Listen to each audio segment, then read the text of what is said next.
Hey everybody, it's Matt the Dice Chucker from the Literary Gamers, and I'm going to come to you with a book review, perfect for the day. Of course, the day we're uploading this is Halloween, and I wanted to find a nice spooky book, but I couldn't find one I really wanted to talk about, except this one here. It's a nonfiction book called The Haunted Mansion, Imagineering, a Disney Classic.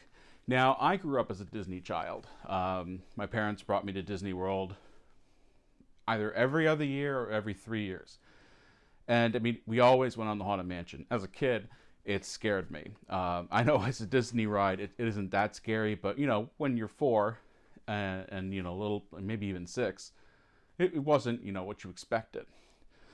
But as time went on and I went on the ride a bit more, I began to see a lot of the nuances and how neat it really was. You know, it crafted a story, both the story that's there and a story within my own imagination about what was really going on in that mansion.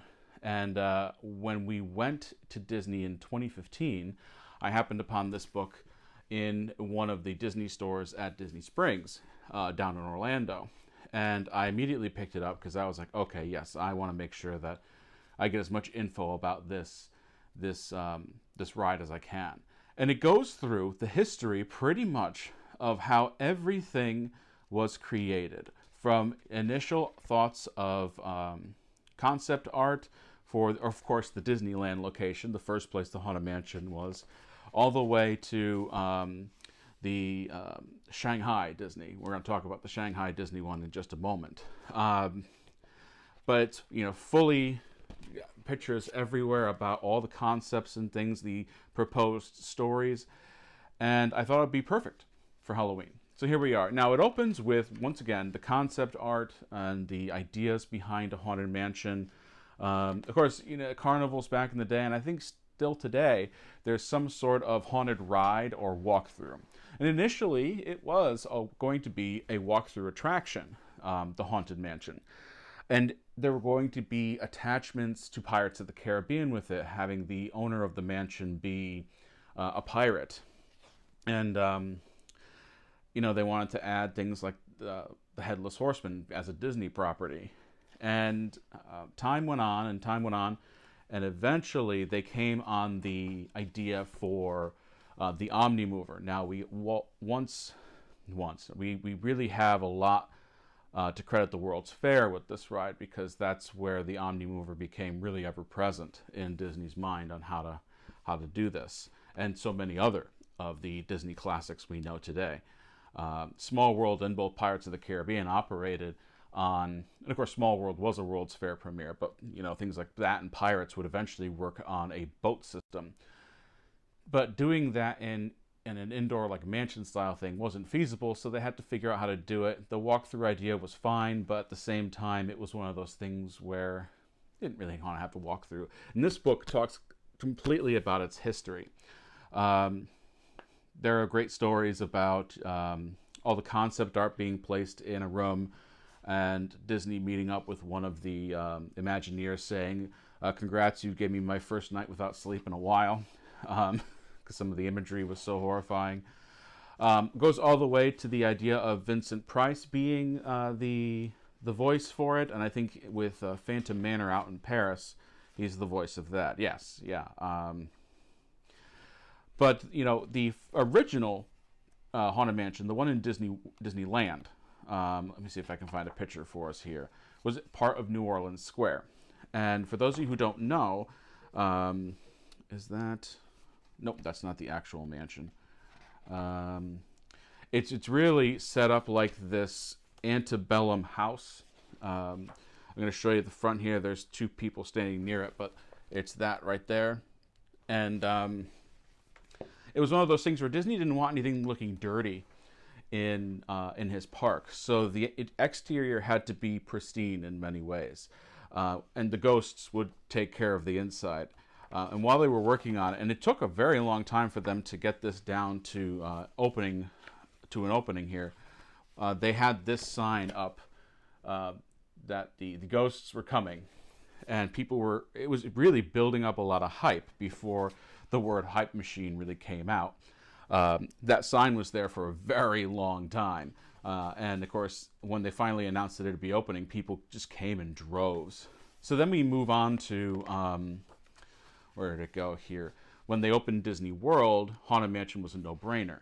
But they didn't have a New Orleans Square type thing. What they had was Liberty Square. So they went with this neo-Gothic colonial mansion. Oh, sorry, not colonial, but neo-Gothic brick mansion here. And it definitely looks spookier. Walt had passed at this point, and so they were talking about, well, we can make this thing look dirty on the outside.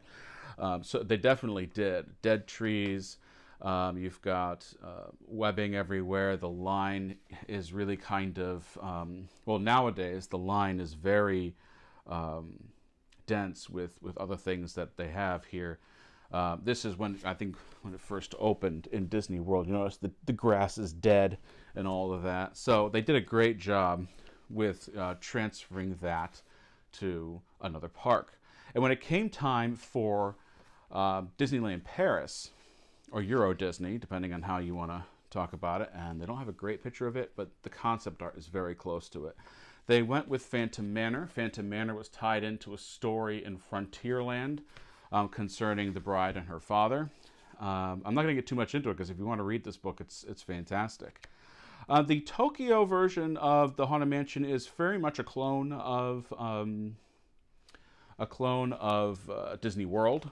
So that's talked about in this one, that they're both in the same chapter.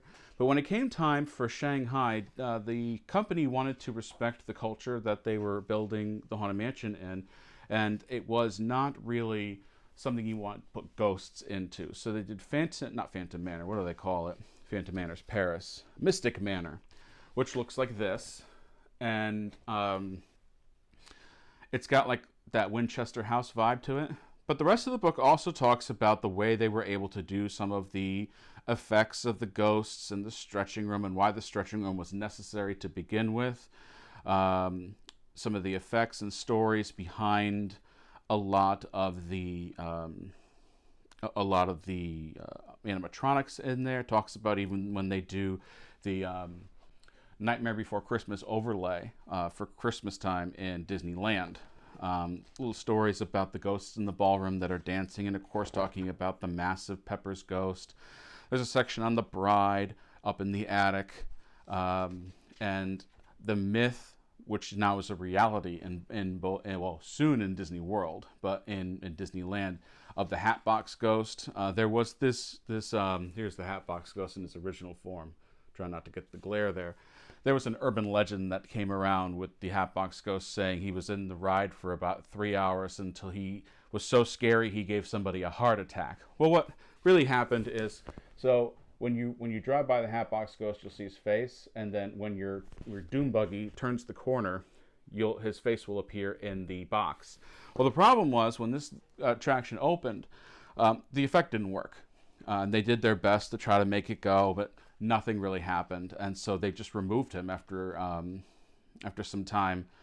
But he was around on opening day, and let's see, does it say how long he was in there?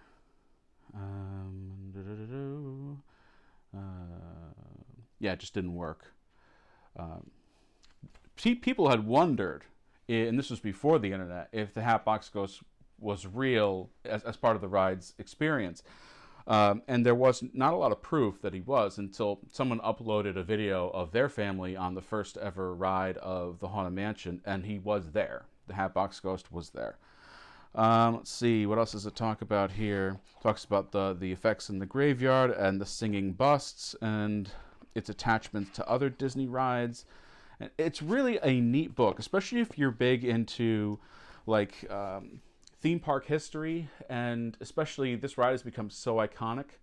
I believe even parts of the first Luigi's Mansion were based off the Haunted Mansion. I know that one of the Gecko games, we're going back to PS1, one of the Gecko games had a stretching room with portraits that kept going up. And so much of the script of the Haunted Mansion has become just, it's not, I mean, it is a Disney classic, but it's become just a classic in theme parks on its own. So if you love theme park history, if you love haunted houses, definitely take a look at Jason Surrell's The Haunted Mansion, Imagineering a Disney Classic, and I would just say a classic overall.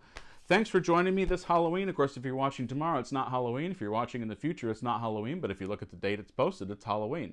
Now, you should subscribe. I know you haven't subscribed yet. Why didn't you subscribe? Want me to talk about the Haunted Mansion more? We got a board game about the Haunted Mansion. Maybe we can play that on the channel, but only if you subscribe. All right, see you next time, everybody. Bye.